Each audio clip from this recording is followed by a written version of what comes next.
Digital arrest को लेकर पूरे देश में एक तरीके से हाहाकार मचा हुआ है। कहीं ना कहीं इस तरीके के केसेस आते हैं, लेकिन उत्तर प्रदेश की राजधानी लखनऊ में बैंक ने इनिशिएटिव करके एक डिजिटल अरेस्ट हुई महिला से तकरीबन 1 करोड़ की जो राशि थी वो जाने से बचा लिया। और यही नहीं, पुलिस से संपर्क करने के बाद उसको पूरी तरीके से रोका भी गया और कहीं ना कहीं अब उसमें आगे कार्रवाई भी हो रही है। इस पूरी प्रक्रिया में कैसे एक बैंक ने इनिशिएटिव किया और किस तरीके से उसने उस महिला को, जो बुजुर्ग महिला थी जो पहुंची थी, उनको रोका। हमारे साथ मृत्युंजय जी मौजूद हैं जो जोनल हेड हैं लखनऊ के, उनसे बात करते हैं। सर, ये जो डिजिटल अरेस्ट का एक केस आया, लेकिन वो आप लोगों ने जिस इनिशिएटिव से बचाया, आखिर किस तरीके से आप लोगों ने इसको लेकर ट्रेंड हुए, या कैसे आपके सामने, पहले तो बता दीजिए कि हमें केस आया कैसे और आपने उसको भांपा कैसे। देखिए, इससे पहले मैं बैकग्राउंड बता दूं। जो आपने बताया कि कैसे हम लोगों ने इसको रोका, तो हमारे बैंक के एमडी एनसीओ श्री अशोक चंद जी, इन्होंने साइबर ठगी के खिलाफ एक खाका तैयार किया हुआ है, जिसमें इन्होंने जो हमारे बैंक ने शीर्ष लेवल ने जो तय किया कि सारे स्टाफ को हम ट्रेनिंग दें और ट्रेनिंग में साइबर ठगी और ये डिजिटल अरेस्ट उसके बारे में जरूर प्रशिक्षित किया जाए। उसी का ये नतीजा है कि ये जब साइबर ठगी का प्रयास किया गया हमारे ब्रांच में, मामा चौराहे ब्रांच में, तो यहाँ हमारे स्टाफ ने इसको आइडेंटिफाई कर लिया कि जरूर ये डिजिटल अरेस्ट का केस हो सकता है। उन्होंने साहस दिखाया और उनके ये प्रशिक्षण का ये कमाल था कि अंततः उन्होंने उस साइबर ठगी को रोक दिया। जो साइबर ठगी ना कहे, हम उसको कहें आपको डिजिटल अरेस्ट, उसको रोक दिया।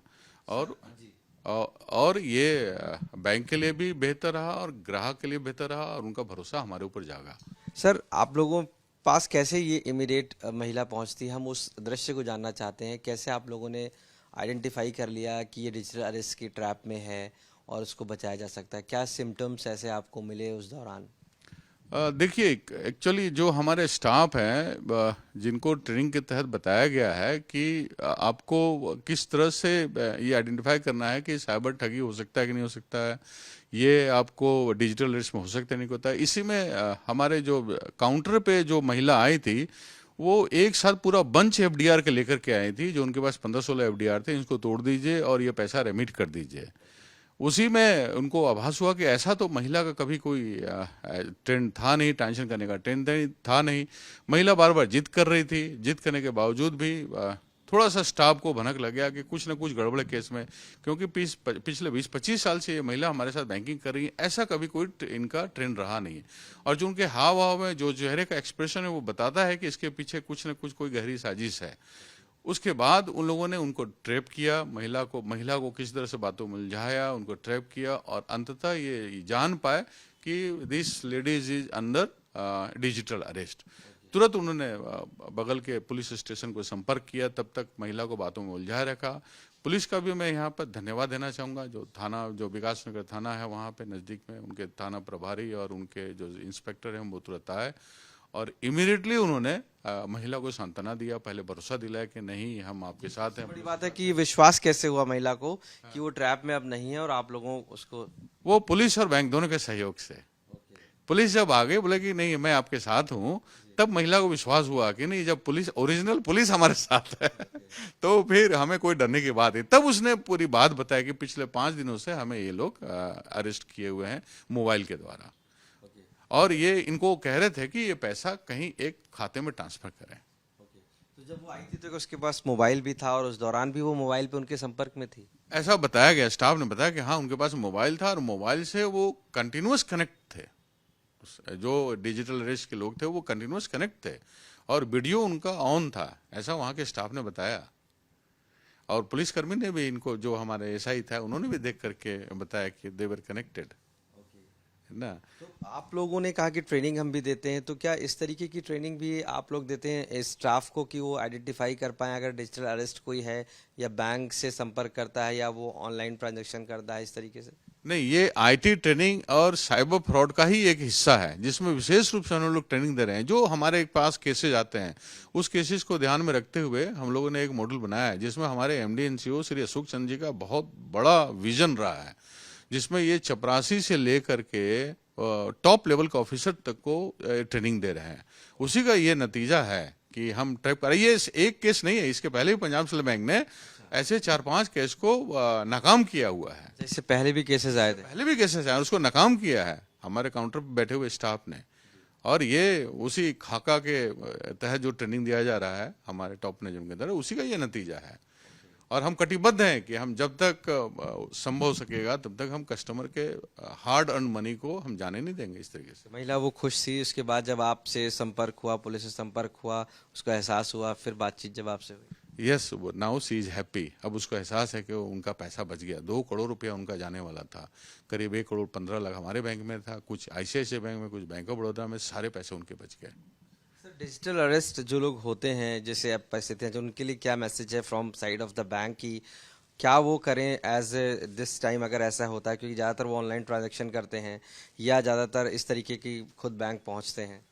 देखिए, इसके बारे में तो सरकार और प्रशासन ही बता पाएगी। हम तो ये कहेंगे वो बिल्कुल नहीं डरे। मोबाइल पर, जैसा सरकार बार बार कहती है कि मोबाइल पे वीडियो कॉल से कभी भी कोई पुलिस अधिकारी इंट्रोगेशन नहीं करता है, इसको सत्य ही माने, और ऐसा होता भी नहीं है। इसको इनको विश्वास में लेकर के तुरंत नज़दीक के थाने में जाना चाहिए, ऐसा मेरा मानना है। ये मेरा व्यक्तिगत मानना है। तो इसमें ऐसे लोगों को बचाया जा सकता है? बिल्कुल बिल्कुल बचाया जा सकता है।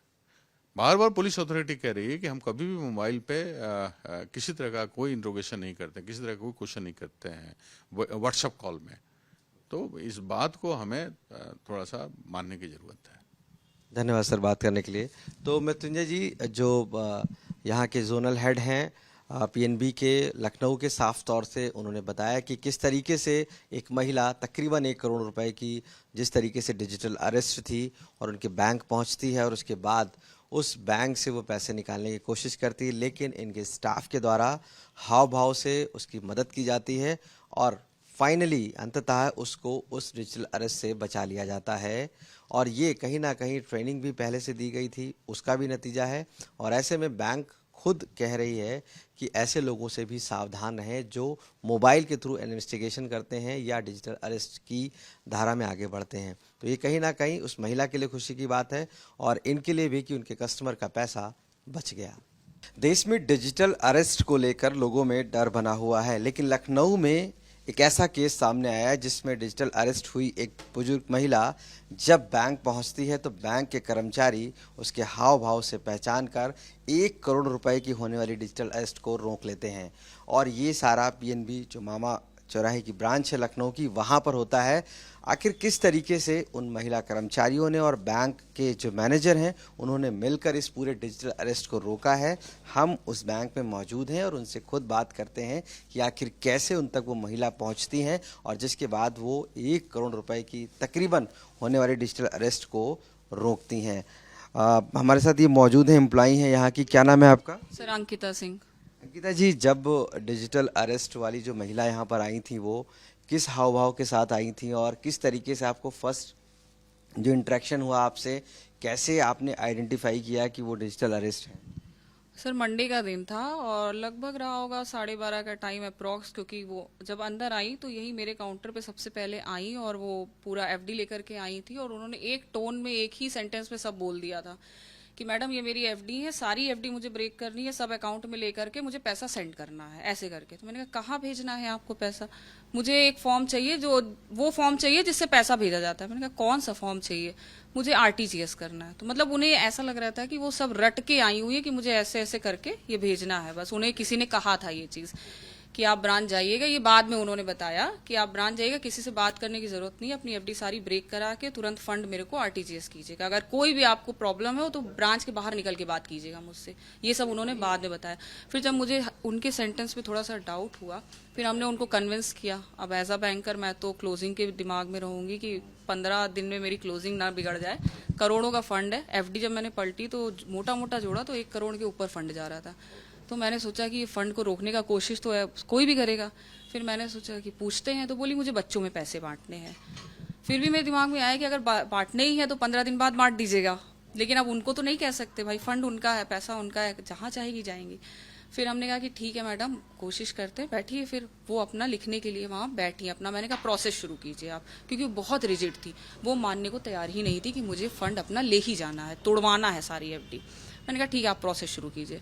सर उस समय बिजी थे हमारे मैनेजर सर, मैं केबिन में नहीं गई। फिर वो इधर से जब क्रॉस हुए, मैंने उनको रोका। मैंने कहा सर 1 मिनट सुनिएगा। कॉर्नर में ले जाके मैंने कहा धीमे से, सर ये महिला बैठी हुई है, बुजुर्ग हैं, इनके हाथ में कम से कम 12-13 एफडीज हैं, फंड 1 करोड़ के ऊपर जा रहा है और ये ब्रेक करके आरटीजीएस करने की बात कर रही है, लेकिन ये जो आंसर दे रही है ये मुझे कन्विंस नहीं कर पा रही है कि ये इनका जो पैसा है वो सही जगह जा रहा है। तो इनको थोड़ा सा बिठाइए, बात कीजिए, कंसोल कीजिए। तो फिर सर उनको अपने केबिन में बोले ठीक है, भेज दीजिएगा। फिर वो अपने केबिन में जब सर उनको लेके गए हैं, 2-2.5 घंटे उनसे बात किया, उनको कन्विंस किया, उन्हें ये महसूस कराया कि आप सेफ हैं, जो भी आपके दिल में है आप हमें बता सकते हैं।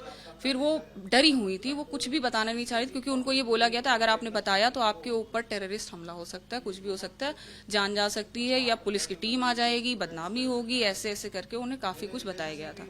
फिर सर अपने केबिन में लेके गए। फिर लगभग दोपहर के 3 बजे उन्होंने ये एक्सेप्ट किया कि हाँ 2 दिन पहले मेरे पास कॉल आया था और ऐसे ऐसे मेरे को बोला था। सबसे बड़ी बात है कि जब वो यहाँ आई थी तब उनके हाव भाव कैसे थे, और आपको लग रहा था कि वो जब एफडी तुड़वाने आई थी तो उस दौरान क्या एक्सप्रेशंस थे उनके, और क्या उनके पास वो मोबाइल मौजूद था, क्या वो उस समय डिजिटल अरेस्ट थी? मोबाइल उनके पास रहा होगा, बट हाथ में उनके एफडीज थी जो मुझे दिखी।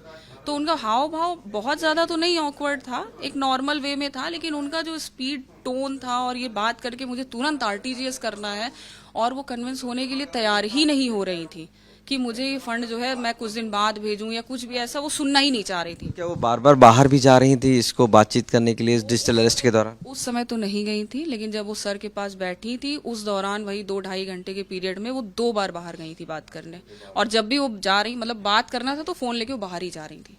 ओके, तो क्या जब पुलिस आती है तो कन्विंस किस तरीके से कर पाते हैं आप लोग कि वो फाइनली अग्री हो जाती है? पहले तो सर ने ही उनको डील किया, काफी टाइम तक उनकी काउंसलिंग करते गए। तब 3 बजे जब उन्होंने ये बोला कि हाँ मेरे साथ ऐसा ऐसा हुआ है, मेरे पास 2 दिन पहले से कॉल आया है और मुझे बोला गया आप घर के बाहर नहीं जाएंगी, ना किसी को घर के अंदर आने देंगी, इवन मेड को भी नहीं आने देंगी, ये सब चीज़ें, और अपने परिवार में भी किसी से ये बात शेयर नहीं करेंगी आप, ऐसे करके उनको बताया गया था। फिर वो अब इतना डरी हुई थी, जब उन्होंने एक्सेप्ट कर लिया, फिर सर बोले आप बैठिए, आप बहुत सेफ हैं। फिर वो अपना गए चौकी में, पुलिस को बुला के लाए और सब करके। अमूमन बैंक में बहुत भीड़ होती है जब कोई कस्टमर आते हैं, तो आप स्पेसिफिकली कैसे उनको फोकस कर पाई? और भी कस्टमर्स होते हैं और कहीं ना कहीं ऐसे में ऐसा नहीं लगता है कि हो सकता है ज़रूरत हो? नहीं सर, इसके रिगार्डिंग हम लोगों को समय समय पर ट्रेनिंग भी दिया जाता है हमारे बैंक की तरफ से कि हाँ आपको कैसे कस्टमर आ रहा है उसके हाव भाव से ही जज करना है, उसके शब्दों से आपको जज करना है, क्योंकि कोई कस्टमर डायरेक्ट आके ये नहीं बोलता है कि हाँ मैं डिजिटली अरेस्ट हूँ, मुझे बचा लीजिए, ऐसा कोई नहीं कहेगा। तो हमें गेस करना होता है, और जब तक वो एक्सेप्ट नहीं करेगा हमें उसकी काउंसलिंग करके उसके मुंह से ही ये निकलवाना पड़ता है कि हाँ मेरे साथ ऐसा केस है।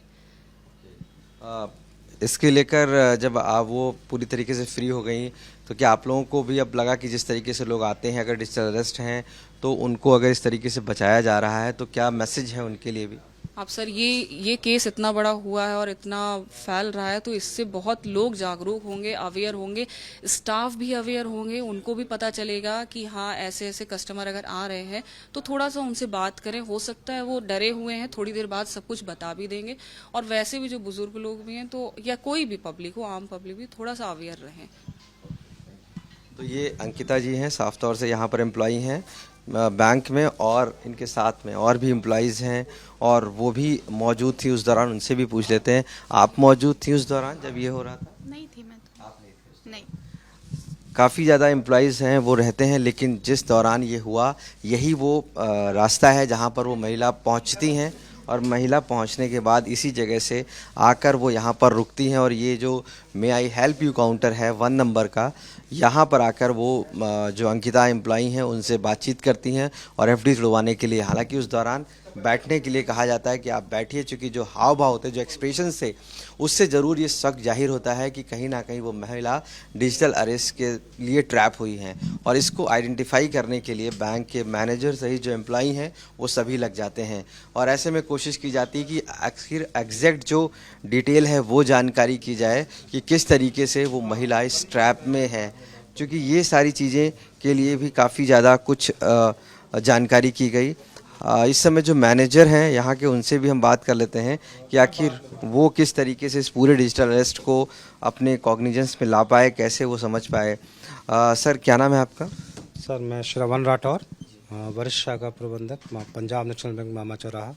ओके सर, जब वो महिला यहाँ पर आई आपने काफ़ी ज़्यादा उसको हैंडल किया, कन्विंस किया, आखिर कैसे आपने उसको ये कन्विंस कर पाने में सक्षम हुए कि वो डिजिटल अरेस्ट हुई? ये हमारे सर बैंक का एक प्रोटोकॉल है कि जब भी कोई एफडी टूटे, खास करके कोई बड़ा अमाउंट अगर इन्वॉल्व होता है तो उससे एक कन्वर्जेसन बहुत ज़रूरी है, क्योंकि उसके कई सारे मायने होते हैं। ये डिजिटल अरेस्ट तो रेयर घटनाएं हैं और उसके कई सारे मायने होते हैं कि कई बार होता है कि कस्टमर का नुकसान भी हो जाता है। एफडी उसकी पता चला कि नियर बाई मैच्योरिटी है और वो उसको ब्रेक कराने के लिए आ गया, क्योंकि उसे जानकारी नहीं है, उसको आवश्यकता है, तो उस नीड को फुलफ़िल करने के लिए वो उसको ब्रेक कराने के लिए आ जाता है। तब हम उसको बताते हैं, बैंक ने अल्टरनेट व्यवस्था कर रखी है, क्योंकि एफडी के अगेंस्ट में हम कई सारे प्रोडक्ट्स हैं हम दे सकते हैं। एफडी के उस महिला ने स्पेसिफिकली आपसे क्या बोला जो आप कन्विंस कर पाए उसको? महिला से हमने यही जो हमारा बैंक का प्रोटोकॉल है उसी के तहत सबसे पहले कन्वर्जेसन शुरू किया कि भाई इतना बड़ा अमाउंट आप दे रही जा रहा है, बैंक से कोई नाराज़गी है क्या हमारे? अगर कोई नाराज़गी है तो बताइए, हम उसे दूर करते हैं। किसी ने आपसे डील सही से ना किया हो या हम आपसे बातचीत ना कर पाए हों या कभी कोई असुविधा हुई हो, फर्स्ट यही जाता है। तो उसने कहा नहीं, ऐसी कोई बात नहीं है, मुझे कुछ फंड अब उम्र हो गई है मेरी, तो मैं अपने बच्चों को जो है पैसा दे के और अपना क्या करना है, मुझे पैसे का क्या करना है। तो मैंने कहा ठीक है, कौन बेटे का अकाउंट कहाँ पे है? तो उन्होंने किसी अन्य बैंक में बताया। तो मैंने कहा ठीक है, तो उनके अकाउंट हम अपने यहाँ खुलवा देते हैं। तो क्योंकि आप तो हमारे बहुत पुराने कस्टमर हैं तो आपके बच्चों को भी जोड़ लेंगे। लेकिन उसके लिए भी वो एग्री नहीं हुई, बोली नहीं आप पैसा ट्रांसफ़र कर दीजिए। फिर मैंने अकाउंट डिटेल उनका देखा तो वो अकाउंट डिटेल किसी फर्म या कंपनी का था जो कि इंडिविजुअल नाम से नहीं था। तो मुझे लगा हो सकता है कि भाई बेटा किसी फर्म को हैंडल करता हो, चलाता हो, प्रोप्राइटर हो सकता है, डायरेक्टर हो सकता है, कुछ भी हो सकता है। तो मैंने उससे उस तरह से बात करना शुरू की कि भाई अपने बेटे से बात कराइए, हम उनको क्रेडिट फैसिलिटी भी दे सकते हैं इसके अगेंस्ट में, और क्योंकि फर्म चलाते हैं तो नेचुरली इतना अमाउंट है तो कंपनी या फर्म जो भी चला रहे हैं वो भी ठीक ठाक ही होगी। वो क्या कहती रही?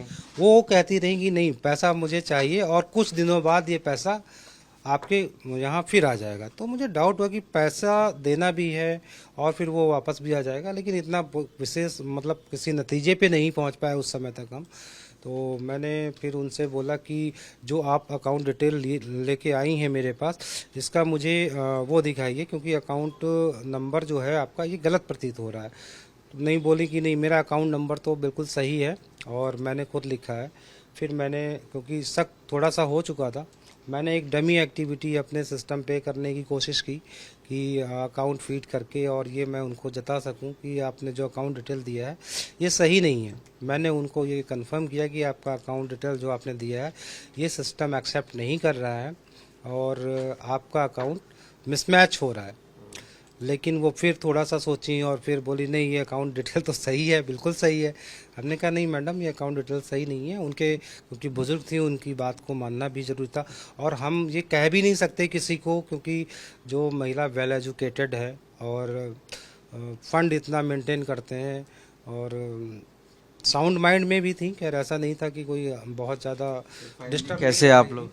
फिर मैंने उनको ये नहीं कह पा रहा था कि आपके साथ कोई फ्रॉड हुआ है, मैं उनसे क्वेश्चन भी नहीं कर पा रहा था, लेकिन मैं अपनी तरफ से पूरा आश्वस्त होना चाह रहा था। फिर मैंने उनको वो चीज़ बिल्कुल रिजिड हो गया कि मैडम आपका अकाउंट नंबर गलत है। उसके बाद वो बाहर चली गई और बाहर गई तो हमारे यहाँ मिस्टर सचिन जी ये बैठे हुए हैं और सचिन जी ने एक हमारे यहाँ, क्योंकि ये घटना सब जो है यहाँ पे सुन रहे थे ये लोग, तो इन्होंने जो है भेजा, एक चतुर्थ श्रेणी कर्मचारी है उसको उसके पीछे भेजा।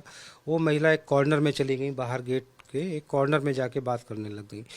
कर्मचारी जो था वो थोड़ी दूर पे ही रुका रहा, क्योंकि किसी के पास में नहीं जा सकते भाई, कोई किस तरह की भी बात करते हैं। सुनना चाहा कि आखिर वो किससे बात कर रहे हैं? नहीं, हम ये चीज़ नहीं, क्योंकि सबकी हो सकता है वो भाई अपने कोई प्राइवेट बात कर रही हूँ किसी से, तो हमें ये कोई अधिकार नहीं है हम किसी की बात सुने। लेकिन एक एक्टिविटी वॉच करनी थी हमको कि वो क्या एक्टिविटी कर रही है।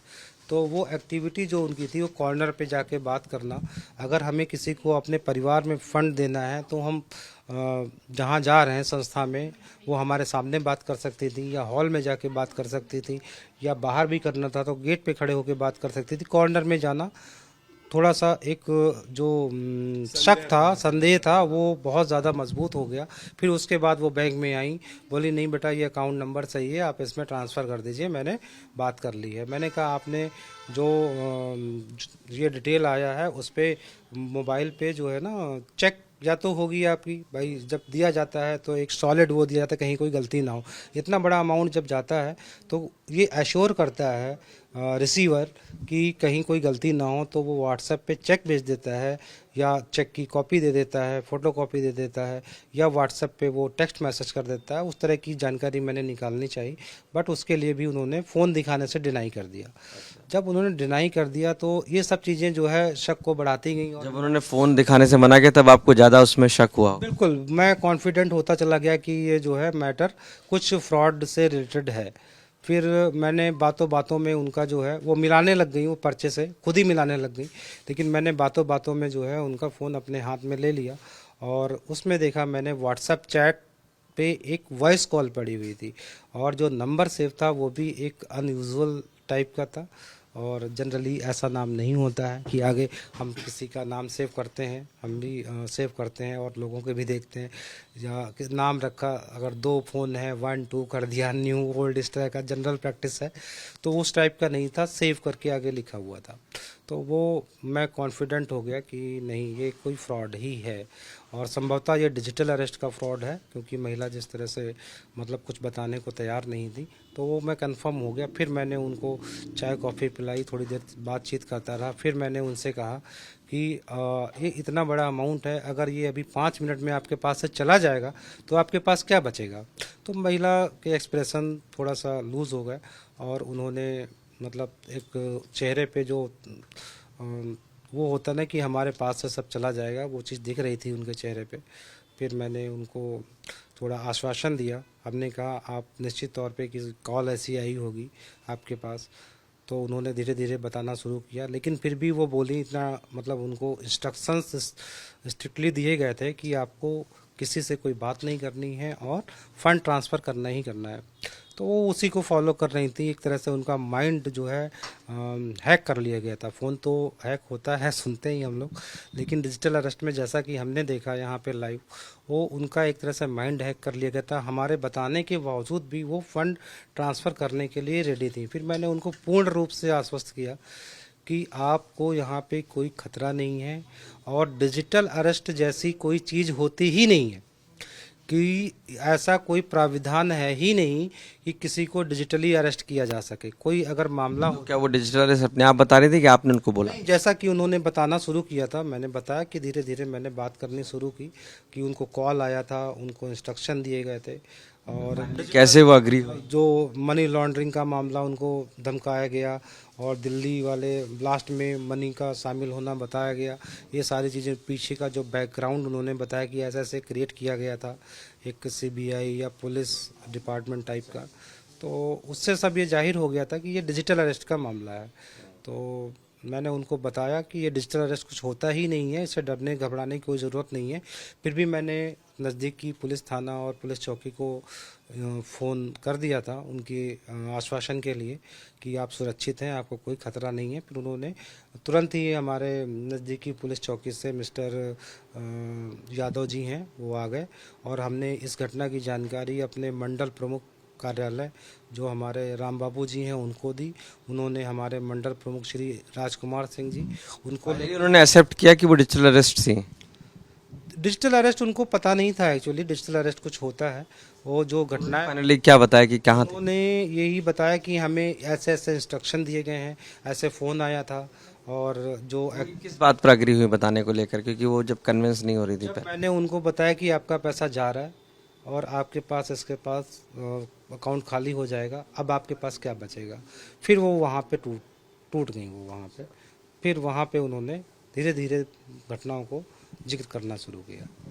तो फाइनली इस तरीके से आप उनको सेव कर पाए कि जो उनका पैसा था, तो क्या वो कितना खुश थे इसके बाद, और उन्हें किस बात का फिर एहसास हुआ? हाँ, इस बात का उन्हें काफ़ी एहसास हुआ कि वो सब कुछ जो है हो रहा था उनके साथ बहुत गलत हो रहा था, और वो एक किसी बड़े फ्रॉड के शिकार में फंस गई थी, और उनका सारा पैसा जा रहा था। उन्होंने इस बात को यहाँ पे एग्री किया कि हम तो बर्बाद होने के लिए ही आ गए थे, वो तो बैंक के अलर्टनेस, पूरे स्टाफ के आपके अलर्टनेस ने हमें बचा लिया, अदरवाइज हमारे पास शायद कुछ नहीं बचता। पुलिस ने इसमें कुछ किया?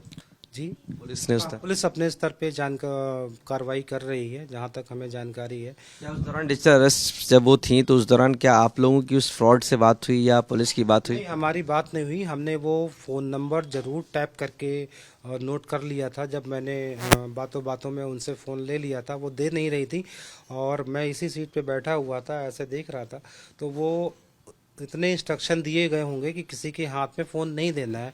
वो उस सीट पे बैठी थी और वहाँ से उठ के यहाँ पे आ गई कि फ़ोन पे मैं कुछ कर ना दूँ, लेकिन मैंने टैप करके वो फ़ोन नंबर ज़रूर नोट कर लिया था। पुलिस अधिकारी जब आए थे तो मैंने वो फ़ोन नंबर उनको दे दिया था। वो उसी दौरान फिर एक बार फ़ोन आया तो बात की महिला ने, तो उनसे पूछा कि आप जो है काम हुआ कि नहीं हुआ। वो लाउड स्पीकर पे डलवा दिया गया था फ़ोन, पुलिस बैठी हुई थी, उन्होंने लाउड स्पीकर पे डलवा दिया था।